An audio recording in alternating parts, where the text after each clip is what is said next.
Welcome back class 8 students. I'm your English grammar digital mentor and I'm here with a new chapter which is chapter number 11 of your books, Verbs, Non-Finite Forms. So open your books and pick up your pens and let's get started. So we'll start with the starter part. Here we have to know about to and ing form of verbs. Here two pictures are given and we have to fill in the blanks and we have to read the statements related to that. In the first statement, it is written, to swim is a good exercise. So you can see to here. Similarly, in the second picture, it is written, singing is a beautiful form of art. So you can see here, ing form of verb has been used. So we will learn more about these things in this chapter. So let's start with part number A, which is non-finite verbs. So we'll read the following statements first. First one says, the child is learning to walk. Rupa enjoys dancing. Black marketing has been a trouble for the nation. The deceased were buried under the ground. The house seems to have broken down.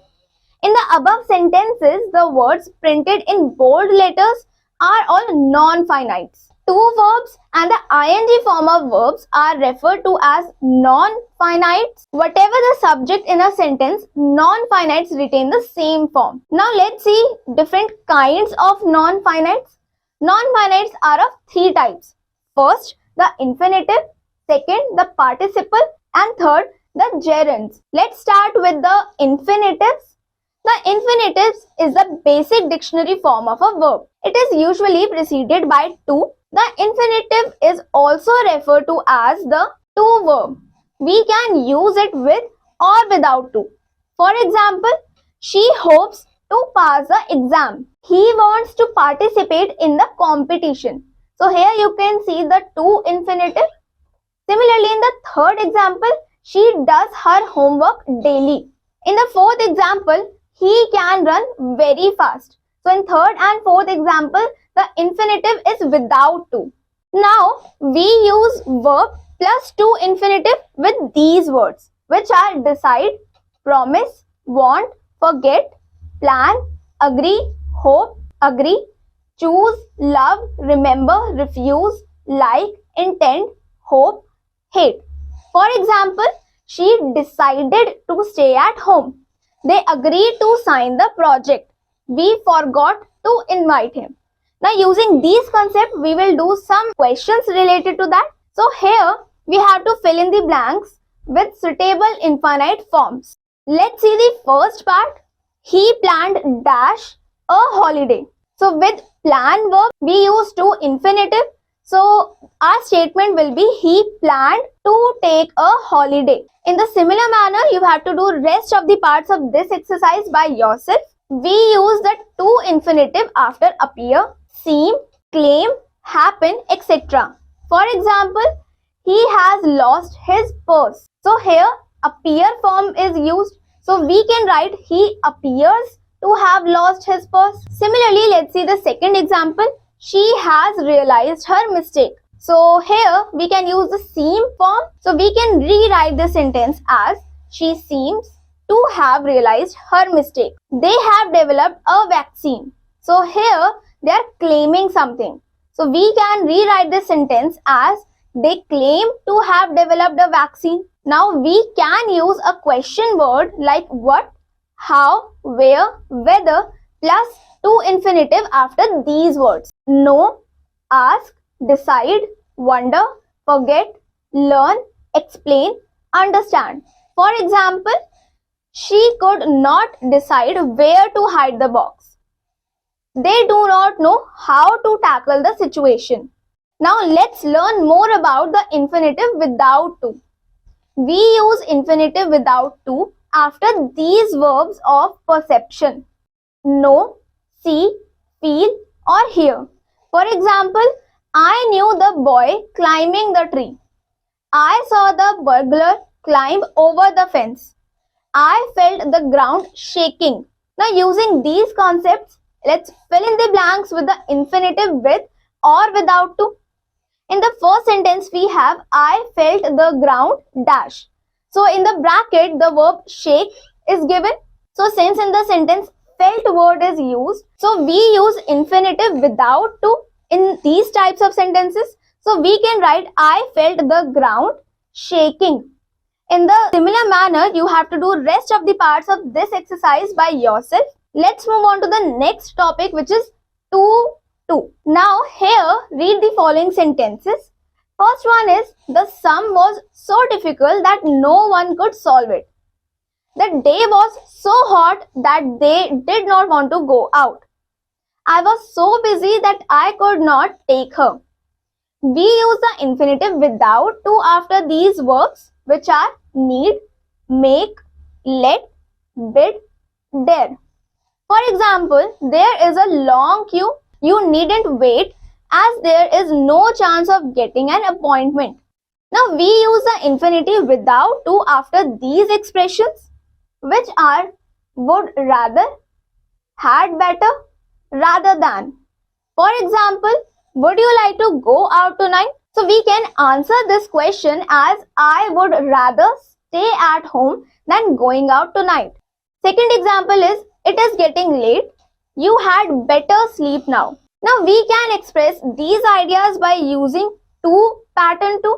Now we can express these ideas by using to pattern. For example, the sum was too difficult to solve. The day was too hot to go out. Now let's do some questions related to these concepts. Here we have to rewrite the following sentences using the to pattern. The first one is, they are so poor that they cannot send their children to school. So we can rewrite this statement as, they are too poor to send their children to school. In the similar manner, you have to do rest of the parts of this exercise by yourself. Let's move on to the next part of this chapter, which is infinitives to make sentences compact. Sometimes we can make our sentences compact by using the infinitive. For example, Uma hoped that she could win the match easily. We can write this sentence as, Uma hoped to win the match easily. Similarly, second example is, she did not know whom she should submit her resume to. She did not know whom to submit her resume. Similarly, let's see the third example. She broke down when she heard about her husband's accident.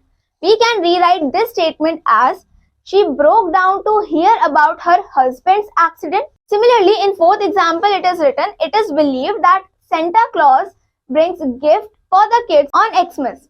We can write this statement as, Santa Claus is believed to bring gifts for the kids on Xmas. Now using these concepts, you have to do the following exercise by yourself, and if you have any doubt, you can refer your teacher. Let's move on to the next part of this chapter, which is part number K, participles.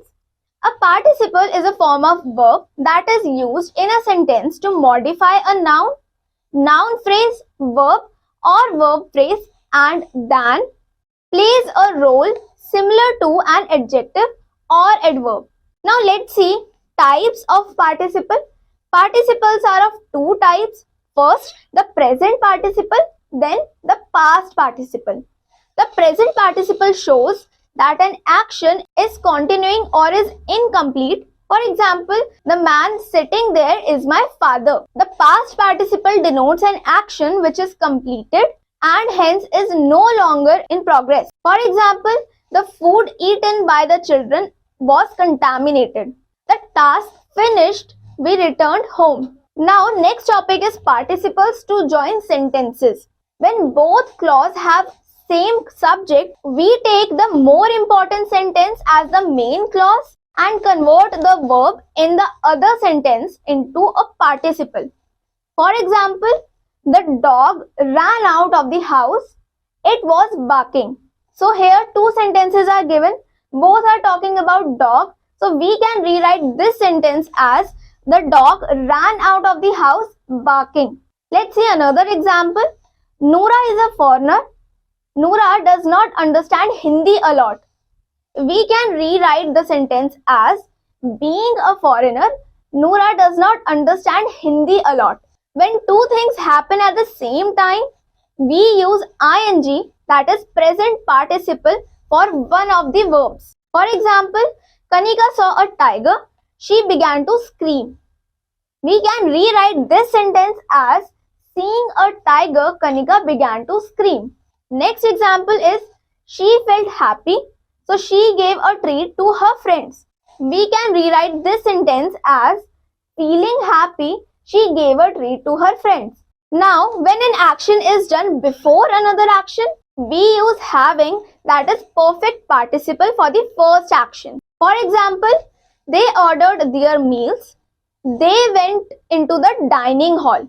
We can rewrite this sentence as having ordered their meal, they went into the dining hall.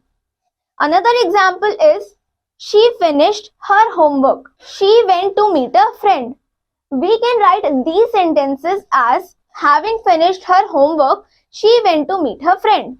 Now here comes a question in which we have to combine the following pair of sentences using participles. The first one is she was at home, she was eating her breakfast. So we can combine these two statements and rewrite these statements as being at home, she was eating her breakfast. In the similar manner, you have to do rest of the parts of this question by yourself. Let's move on to the next part of this chapter, which is gerunds. A gerund is a form of verb which ends in ing and has the force of a noun and a verb. So it is called a verbal noun. Now let's see some uses of gerund. First, it is used as a subject of verb. For example, swimming is a good exercise. Second, object of a verb, start marching ahead. Third, object of preposition, children are fond of playing. Fourth, complement of a verb, his weakness is believing. As case in opposition, it is no use running after money. Now let's do some questions related to these concepts. In this question, we have to rewrite the following sentences using the correct gerund form of the verbs given in the bracket. The first part is he likes sing.